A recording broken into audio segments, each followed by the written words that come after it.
Se chutarmos uma bola, nosso pé transfere energia para ela. Ela entra em movimento porque adquiriu energia sintética. Se essa bola derruba ou quebra um objeto, significa que esse objeto adquiriu um pouco da energia.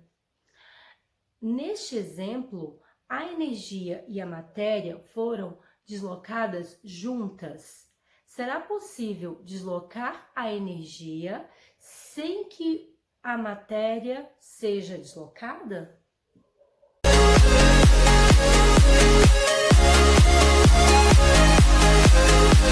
Oi, galerinha! Tudo bem com vocês? Hoje a nossa aula é de física e vamos falar sobre ondas. E lembra da perguntinha que eu falei para vocês no início, antes da introdução? Perguntei se uma energia pode ser transferida sem que a matéria seja deslocada? Então, a resposta para essa pergunta é sim. Tem como sim a energia ser transferida sem que a matéria seja deslocada de um lado até o outro. Como?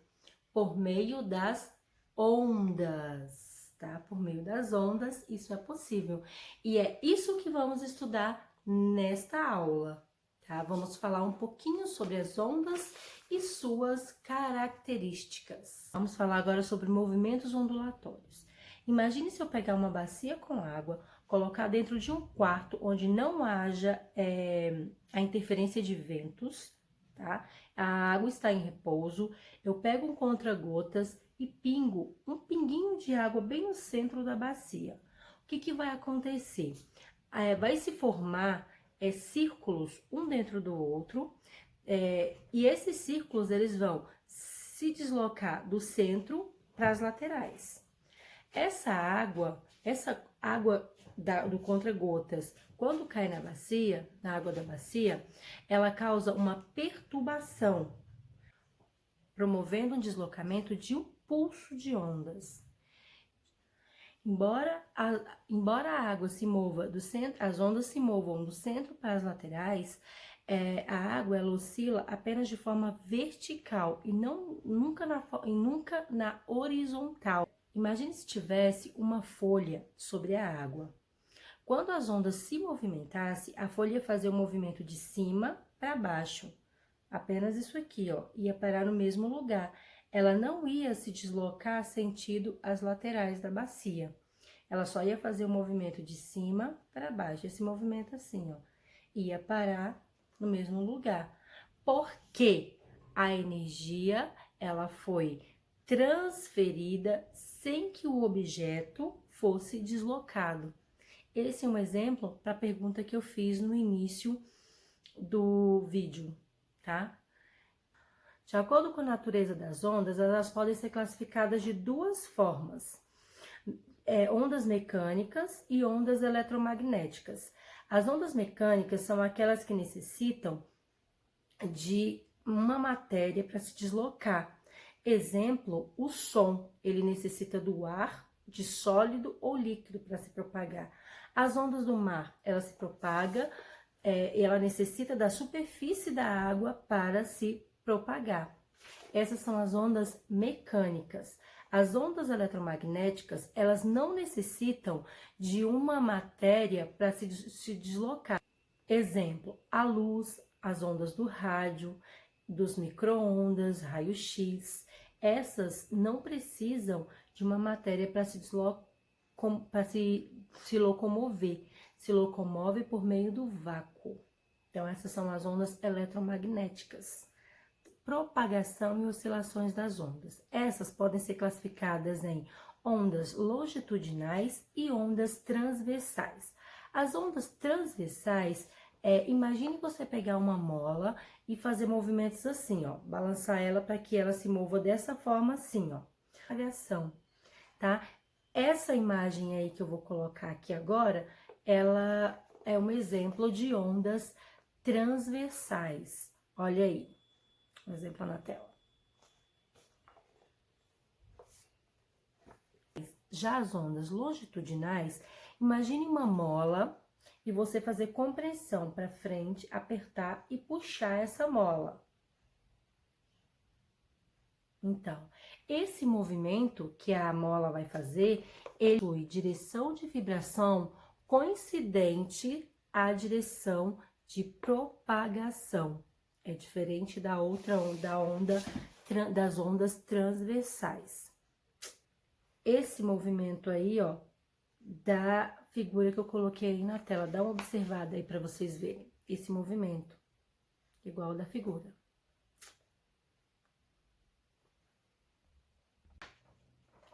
Características das ondas são, vamos falar então sobre amplitude, comprimento, período e frequência. Amplitude é entre uma crista ou um vale e o ponto de equilíbrio, tá? Como mostra a figura aí que eu vou colocar agora aí na tela, tá? Para vocês observarem aí a crista, né? E a distância aí, e o vale também. A crista é quando a onda fica para cima e o vale quando a onda fica abaixo da linha aí onde ela está, onde a corda está amarrada aí na figura. Então, a distância entre o ponto de equilíbrio para cima, até onde faz a onda para cima, é a crista, e entre o ponto de equilíbrio para baixo, aonde a gente faz para baixo, é o vale, conforme mostra a figura aí na tela.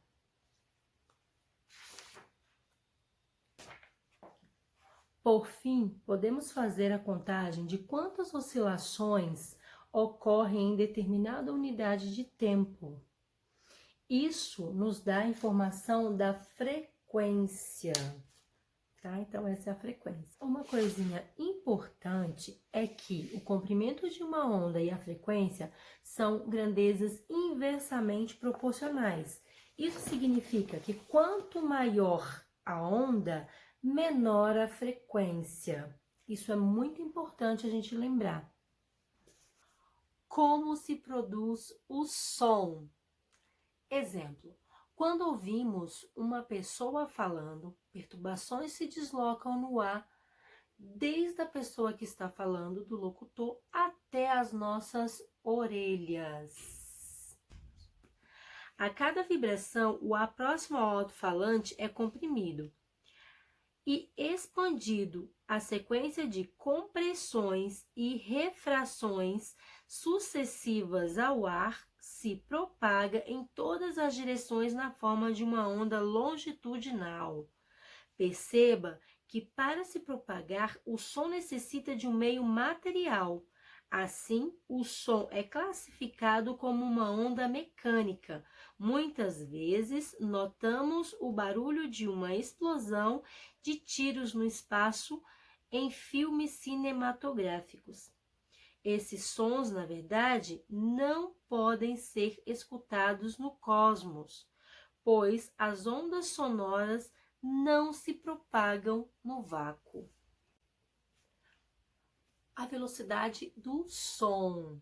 Sabe quando a gente tá aquele tempinho de chuva e a gente vê um clarão assim? E aí demora um pouquinho e vem o trovão?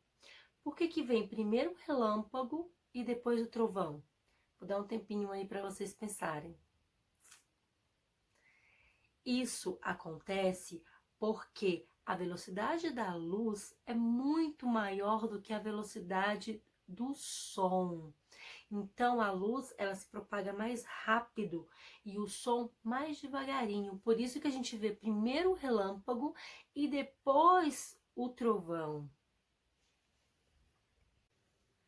Enquanto a velocidade do som é de aproximadamente 340 metros por segundo, a velocidade da luz é de 300 milhões de metros por segundo. Por isso que vemos primeiro o relâmpago para depois ouvirmos o trovão. Vocês viram a diferença da velocidade de um para o outro? É muito grande, né? Lembrando que o som é uma onda mecânica e a luz é uma onda eletromagnética. Então, o som, ele necessita de uma matéria para se deslocar. Já a luz não precisa de nenhuma matéria para se locomover. Então, a velocidade da luz é muito maior do que a velocidade do som. Vou colocar aí na tela para vocês uma tabelinha que mostra a velocidade do som por meio de diversos materiais, tá? Então, observa aí na tabela. Gás oxigênio com a temperatura de 15.324, gás hidrogênio 15, a temperatura, a velocidade de 1.290, a água, temperatura de 20 graus, 1.490 a velocidade, o cobre 20, a temperatura em graus Celsius, 3.712, o chumbo 20, também a temperatura, 1.200 a velocidade, e por último o alumínio 20, a temperatura, 20 graus Celsius, e a velocidade de 5.040.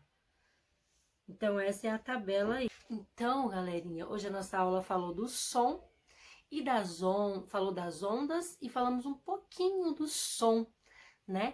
Então, eu tirei a referência do livro Sistema Farias Brito de Ensino Física do 9º ano. Ele é volume único, tá? Esse foi o minha ponto de referência aqui da aula de hoje. As imagens e figuras também foram retiradas desse livro, tá? Por hoje é só. Beijos da professora Nalva. Se vocês gostaram e quiserem mais aulas desse tipo, deixa seu like, se inscreve no canal, ativa o sininho, tá? E compartilha para todos os amigos. Beijos e até a próxima. Tchau, tchau!